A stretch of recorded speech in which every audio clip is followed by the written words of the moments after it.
2024 Expo 来了，来看看有什么好玩的新奇玩意儿。Bourbon 历史悠久的庭院烟熏烧烤炉，法国 Opinel 10个尺寸哪个适合你呢？还有全球限量款大马士革钢刀，结合桌板工具架的多功一体收纳箱，紧凑实用又很酷。这个炭烤炉有很多支架辅助，感觉料理功能性很强。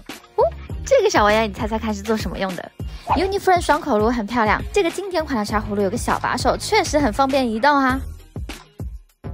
阿瓦达的这款方形饭盒好期待，它把饭盒、铁板、蒸菜夹层、菜板、沥水都集于一身，真的可以一盒在手到处游走。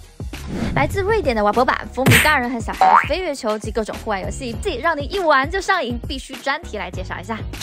这是来自台湾的户外品牌，哇，传说中的黑丝摇椅，这么多的黑丝系列肯定很透气吧？这个桶型的柴火炉也很特别，可以收纳到剩1/2桶身高度，支架支撑力很够，放个衡量锅烹煮也很稳妥，就是不知道燃烧的时候火焰会不会从旁边的网窜出来是什么效果。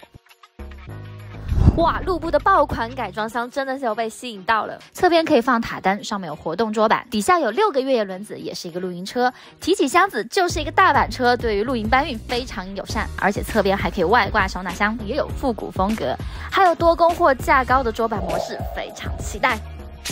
做工细致的黑固柴火炉，功能设计完备，这个多层的烟熏烤炉一次可以料理很多食物，很赞。兄弟这款鼓风机迷你柴火炉折起来就手掌大小。还有这款折叠双口炉，收纳起来小的超乎你的想象，日后我会专题来介绍。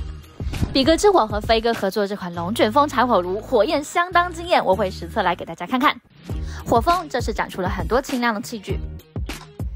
这个可蒸煮的小提锅，还有一个倒水口，盖子有锁扣，可以形成微压。有机会我实测一下，效果不错的话再展示给大家看看。